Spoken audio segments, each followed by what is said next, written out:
नमस्कार पुणी एक गुरुत्वपूर्ण अपडेट सहित मु अभय आपण मानक स्वागत करुच्ची आपण मानकर प्रिय यूट्यूब चैनल अभय एडवर्ड।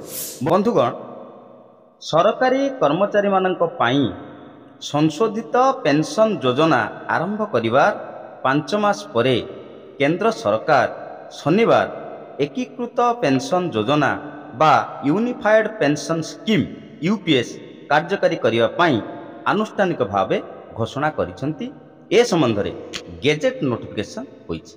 एही योजना 2025 एप्रिल पहिलारू कार्यकारी हो। पूर्व घोषणा मुताबक एही योजना रे 25 वर्ष बा ताठारू अधिक वर्ष चाकरी करिथिले अवसर पूर्व 12 मासरे सेमानंक हाराहारी मौलिक दरमार 50% निश्चित पेंशन मिलिବ। सेहीपरि सर्वनिम्न 10 वर्ष चाकरी करिथिले मासिक 10,000 टंका पेंशन मिलिବ। एथि सहित अवसर प्राप्त कर्मचारी मानकर मृत्यु हेले 60% परिवार पेंशन मध्य मिलिବ। कानको एते सुंदर शुभुथिले मध्य प्रकृत रे एई यूपीएस योजनाटी कौन एवं एथिरे कौन कौन व्यवस्था सब रखा जाइछि, कौन कौन पारामीटर सब रखा जाइछि से संबंध रे आमे ए वीडियो रे ए टू जेड एनालिसिस करी। आपण मानको अनुरोध करिबी वीडियो को आदौ स्किप न करी शेष पर्यंत निश्चित देखिबे, जद्वारा सरकारंकर गेजेट नोटिफिकेशन ले यूपीएस स्कीम संबंध रे सविशेष सूचना आपण माने पाई परिबे। जेमिति कि आपण माने स्क्रीन ले देखि परुचंती भारत का Rajpath the gazette of India 25 जनवरी 2025 रे इटा पब्लिश हेछि। एइथिरे यूपीएस संबंध रे गेजेट नोटिफिकेशन करा जाइछि। प्रथम पार्ट रे हिंदी लैंग्वेज रे अछि, आमे इंग्लिश लैंग्वेज पार्ट को देखिबा।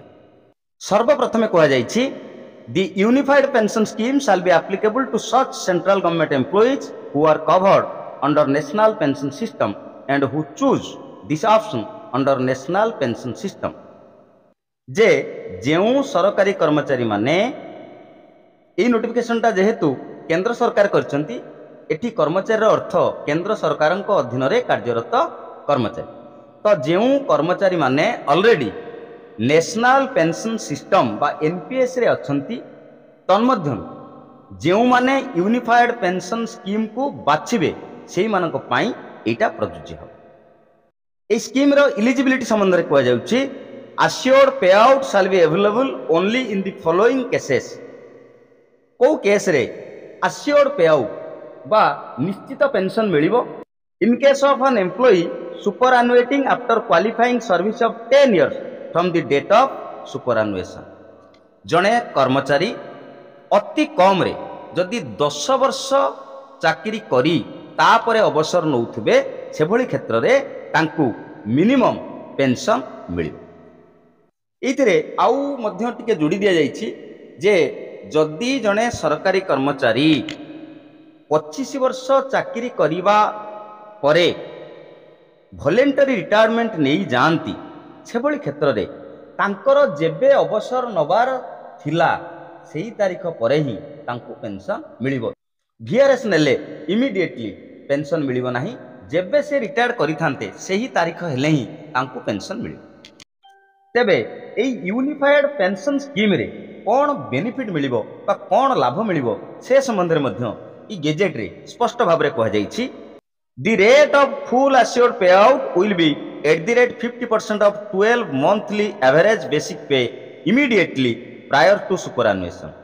Full assured payout is payable after a minimum 25 years of qualifying service। अर्थात जणे कर्मचारी जदि 25 वर्षर चाकरी काल पूर्ण करि थांती से भली क्षेत्र रे तांकू पूर्ण पेंशन मिलिबो। अर्थात तांको चाकरीर शेष वर्षर जो 12 मास रहिला सेही 12 मासर एवरेज बेसिक पे जते आसीबो तार 50% हिसाब रे फुल पेंशन मिलिबो जदि कर्मचारी जनक 25 वर्ष पूर्ण चाकरी करिथांती। जदि 25 वर्ष पूर्वरु बा 25 वर्षरु कम समय चाकरी करी से रिटायर करंती से भली क्षेत्र रे प्रोपोर्शनेट पे आउट वुड बी एडमिसेबल। आनुपातिक हार रे तांकू पेंशन मिलिबो। केते वर्ष चाकरी करथिले केते पेंशन मिलिबो तार गोटे फॉर्मूला मध्य दिया जाइछि। एई वीडियोर शेष आडकू सेही कैलकुलेशन मध्य आमे जानिबा, आपण माने मध्य जानि परिबे जे केते वर्ष चाकरी करिथिले केते टंका पेंशन मिलिबो। ଏହି ବ୍ୟବସ୍ଥାରେ ଆଉ ଏକ ଗ୍ୟାରେଣ୍ଟି ମଧ୍ୟ ଦିଆଯାଇଛି। In case of death of the payout holder after superannuation family payout at the rate 60% of the payout admissible to the payout holder immediately before his demise will be assured to the legally wedded spouse। जदि सरकारी कर्मचारी जनक अवसर परे मृत्युवरण करती से क्षेत्र में तांकु जहाँ पेंशन मिलूला तार 60% से परिवार को बा तांकर स्पाउज को पेंशन आकार दिज्व यहाँ कन्फर्म करा जाय। पंचम पॉइंट रे आउ एक कन्फर्मेशन जहां नहीं कर्मचारी मानक मनरे द्वंद्व थिला जे डियरनेस रिलीफ मिलिबो ना नाही। जेभली भाव में ओल्ड पेंशन स्कीम रे पेंशन होल्डर मानकू time to time dearness relief मिले एवं डियरनेस रिलीफ मध्य समय क्रमे बढ़ी थाए से भली डियरनेस रिलीफ मिलिबो कि नाही से संबंध रे कह जायछि। Dearness relief will be available on the assured payout and family payout as the case may. The dearness relief will be worked out in the same manner as dearness allowance applicable to serving employees। Dearness relief will be payable only when payout commence। इतरे कह जायछि dearness allowance जो भाव में बढ़ुची ठीक से भाव में पेंशन होल्डर को एवं फैमिली पेंशन केसेस रे ए उभय केसेस रे डियरनेस रिलीफ मिलिबो। तो जो पॉइंट रे समस्त कर्मचारी मानकर विरोध अच्छी यूपीएस को जदि कहीं नापसंद करूथंती तार जो कारणटी रही से संबंध में कहुई। षष्ठ पॉइंट रे a lump sum payment will be allowed on superannuation at the rate 10% of monthly emoluments that is basic pay plus dearness allowance for every completed 6 months of qualifying service. This lump sum payment will not affect the quantum of assured payout. इटी कह जाउची जे lump sum payment जेतेबेले जने सरकारी कर्मचारी retire करिजिबे तांकर तो गुड़ाए share अच्छी ना तांकर निजस्व जमा सरकार जहाँ देइथिबे तार इंटरेस्ट गोटे ह्यूज अमाउंट रो मनी सेठी थिबो सेही मनी किंतु सरकारी कर्मचारी को मिलिबो नाही। केते मिलिबो ना तांकर 10% of monthly salary basic plus DA को मिसई देला परे तार 10% प्लस जेते वर्ष से चाकरी कले प्रति 6 मास को गोटे यूनिट बोली धरा जिवो सेते यूनिट तादर गुणी दिया जिवो जेतिकी हेला सेतिकी मात्र तांकु लमसम पेमेंट आकार मिलिबो जहाकू सरकारी कर्मचारी माने नापसंद करूछंती जे सरकारी कर्मचारी जो जमा राशि से जमा राशि को फेरेबार एथिरे कोनोसी व्यवस्था नाही। यूपीएस रे आ गोटे सिस्टम करा जायछि जो टंका गुडी को जमा रहिबो ताकू दुई भाग कर दिया जिवो। गोटी हेला an individual corpus with employee contribution and matching central government contribution. सरकारी कर्मचारी प्रति मास जेते टंका दौचंती एवं सरकार एम्प्लॉयर कंट्रीब्यूशन जेते दौचंती सेटा गोटे पूल ले रहिबो सेटा को कहजिबो इंडिविजुअल कर्पस।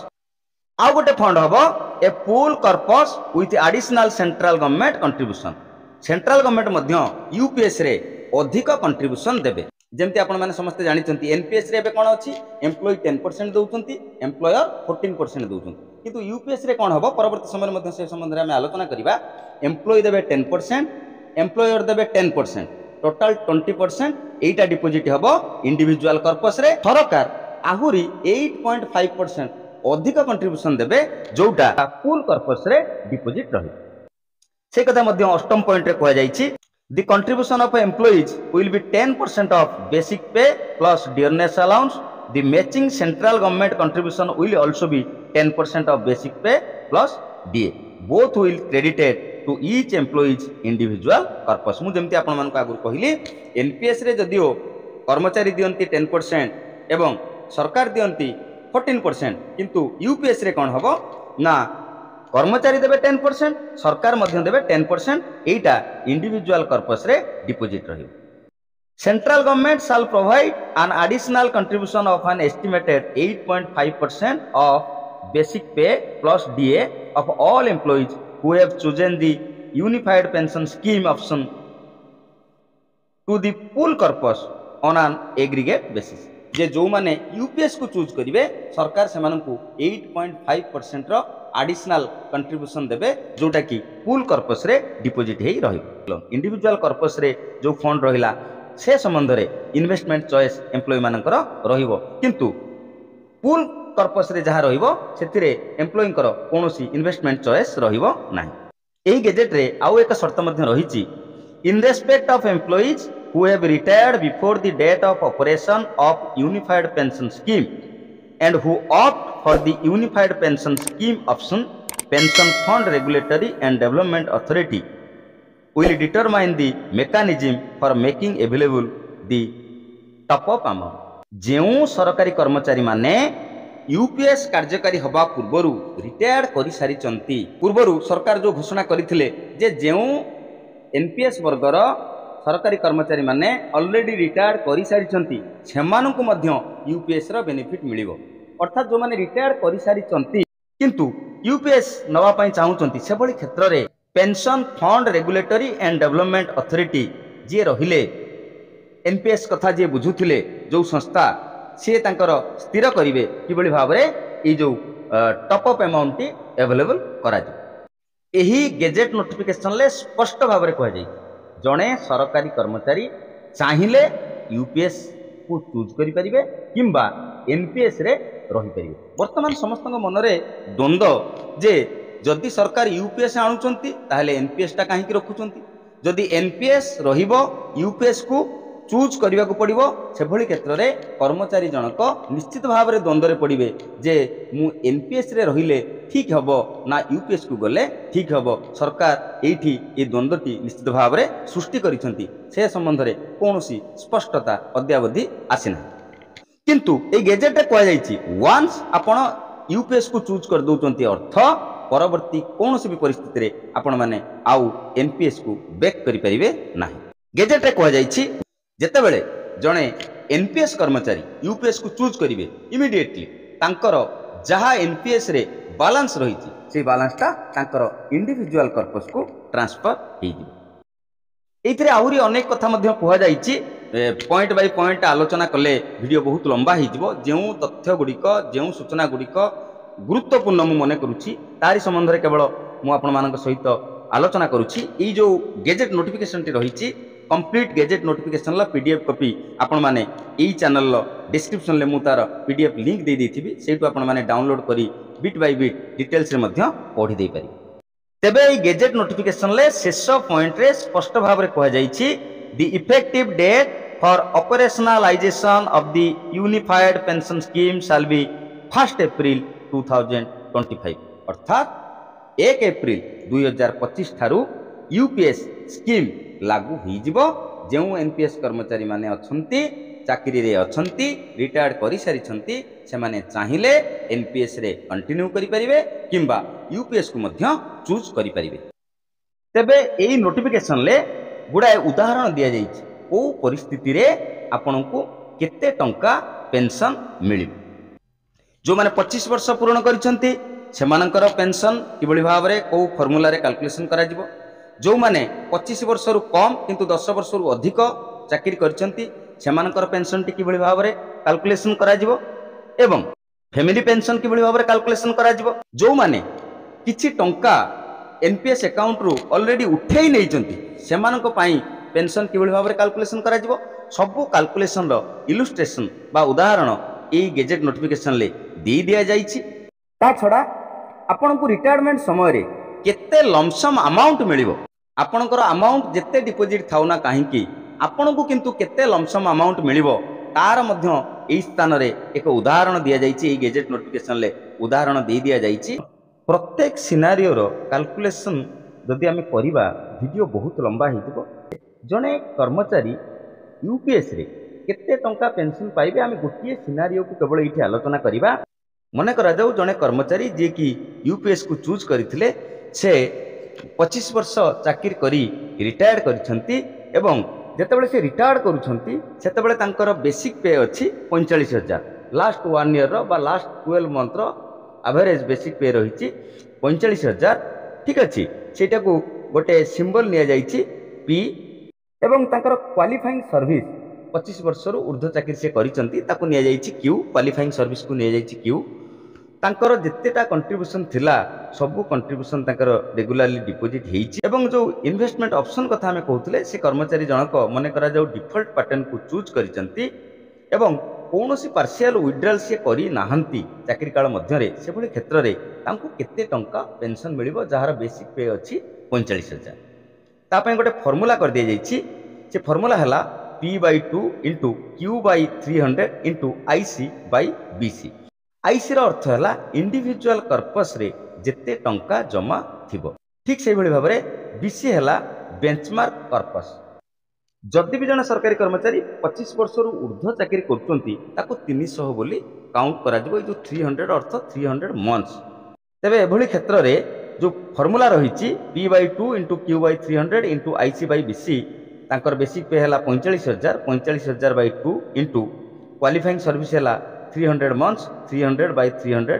इंटू मन करा जाऊ तांकर इंडिविजुअल कर्पस रो वैल्यू होची 50 लाख एवं बेंचमार्क कर्पस रो वैल्यू मध्य 50 लाख ताले 50 लाख बाय 50 लाख ये ही जीवो 22,500 ठीक अछि प्लस एप्लीकेबल डियरनेस रिलीफ ताहले तांको केते टंका पेंशन मिलिबो जहार 45,000 टंका बेसिक पे रही 22,500 इटा हे गला 50% प्लस सही समय रे डियरनेस रिलीफ बा डीआर जहा रही जदि से व्यक्ति जनक 15 वर्ष चाकरी करथांती एभली क्षेत्र रे कैलकुलेशन केमती हबो आपण मान देखंतु 45,000/2 इंटू 15 मास हला 180 180/300 इंटू 15 मास चाकरी करछन माने तांकर इंडिविजुअल कर्पस मध्ये कम थिबो मने करा जाऊ 30 लाख अछि 30 lakh by benchmark corpus 30 lakh ताहेले 13,500 प्लस एप्लीकेबल डियरनेस रिलीफ एई भली भाव रे 7टी सिनारियो दिया जाइछि आपण माने आपणकर बेसिक पे रिटायरमेंट समय रे केते